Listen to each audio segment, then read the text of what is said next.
atong hisgutan ang pagabanhaw o paglansang kang Hesus.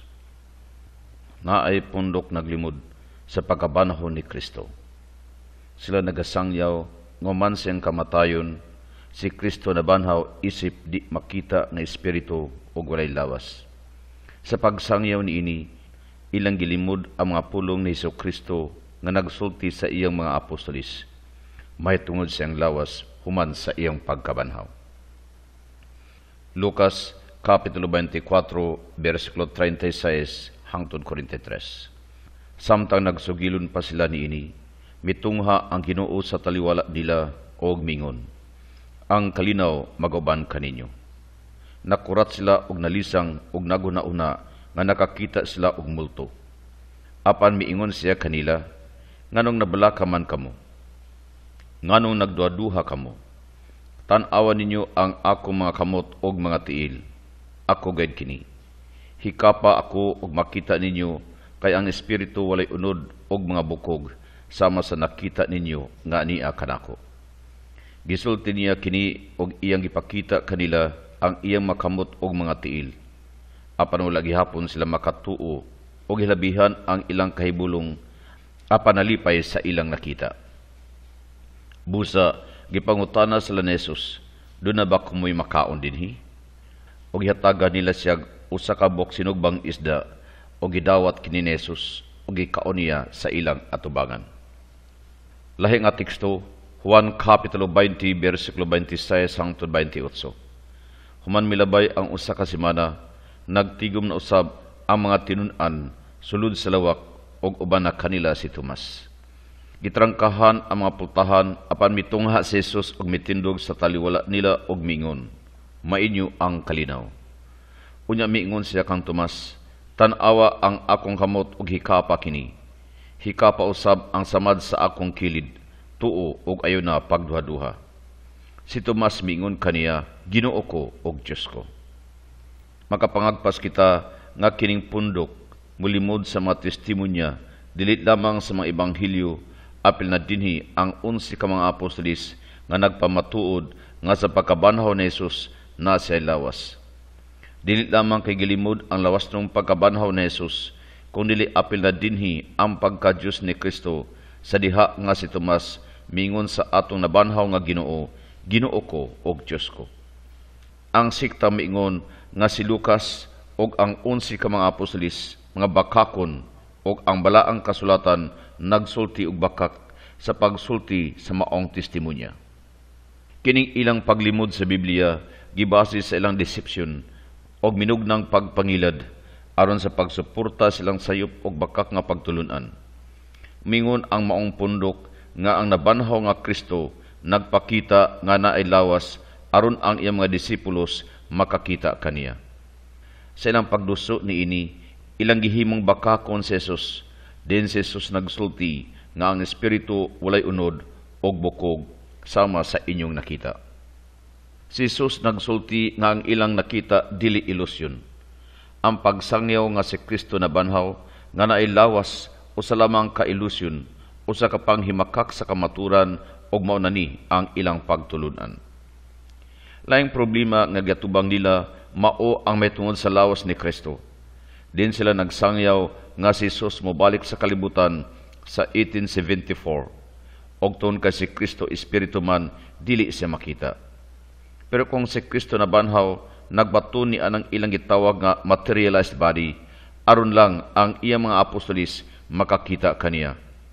Nganong wala man nibuhatan ni Jesus sa pagpakita sa 1874, aron ang tibok kalibutan makakita kaniya sa iyang presensya. Karon miingon sila nga si Kristo wala mibalik sa 1874, kung dili sa 1914. Pero maulang gihapon ang pangutana, ngano nga si Jesus nga mibalik sa 1914, wala magpakita diha sa iyang materialized body, aron ang katawhan makakita og mutuo kaniya nga mibalik na siya. Kung si Jesus mibalik na sa 1914, sa ato pa, ani pa siya hangtod karon sa iyang materialized body. Pero ultimo ang mga pangulo sa maong pundok, society o sikta o denominasyon nga nagsangyaw sa materialized body, wala gyud nakakita kang Jesus. Sila nagasangyaw nga si Jesus gilansang sa pusti ug dili sa krus. Sila nagasangyaw nga ang krus nagsimbolo sa apostasya sa Kristyanismo. Busa miingon nga si Jesus wala gilansang sa krus kundi sa pusti. Ang maong pundok ng gasangyaw nga si Jesus gilansang sa pusti, din ang duha niya kakamot gipataas nga nilapid ibabaw siyang ulo. Kini nga pagtulunan naghatag og usa ka problema. Ang Biblia nagsulti nga naa ay mga lansang nga gigamit sa paglansang sa mga kamot ni Jesus. Kung usa lamang ka lansang ang gigamit, posible pa nga si Kristo gilansang sa pusti. Pero atong nasaran nga dili usa lamang ka lansang ang gigamit, kundi mga lansang. Atong basahon ang Juan Kapitulo 20, versikulo 25. Busa gisuginlan siya sa ubang mga tinunan, nakita namo ang Ginoo. Si Tomas miun kanila, gawas ko makita ko og ikabutang ang akong tudlo sa inagian sa malansang diha sa iyang kamot, og mahikap ko ang samad sa iyang kilid, dili ako motuo. Unsa tong atong nadungog? Mingon si Tomas, gawas kong makita ako og ikabutang ang akong tudlo sa inagian sa malansang diha sa iyang kamot. Anak ka ng mga pulong nga mga lansang. Busa makayong kita nga si Jesus gilansang sa krus og dili sa pusti, kay kun sa pusti usa lang kalansang ang gamiton sa paglansang sa duha ka kamot nga gilapid. O gawas nini ubay-ubay ang mga teksto nga naghisgot nga si Jesus gilansang yun sa krus. Mateo Kapitulo 27, versikulo 40. Ikaw bagkat tumuguba sa templo og motoko dinhi pag-usab sulod sa tulo ka adlaw? Kung ikaw ang anak sa Dios, luwasa ang imong kagalingon og kanaog sa krus. Busa anak ka ng paghisgot mahitungod sa krus og dili pusti. Marcos Kapitulo 15, versikulo 30. Karon kanaog sa krus og luwasa ang imong kagalingon. Dinhi sa mga teksto, gisgutan ang krus og dili pusti.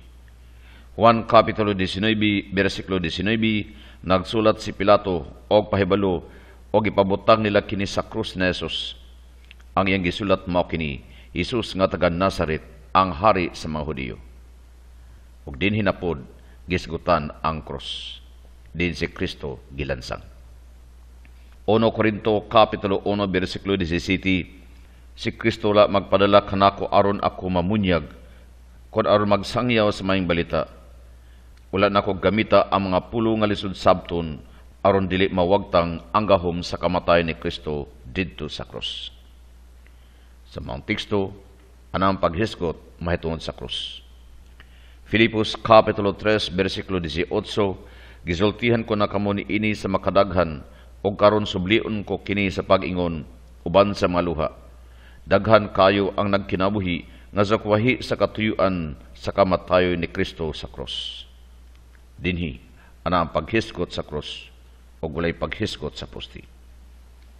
Ato na karong nadungog og nahibaw-an nga daghan kaayo mga teksto nga nagsulti nga si Kristo gilansang og namatay diha sa krus. Gawas niini ang tanang Greek scholars nagtranslate sa pulo nga stauros nga krus.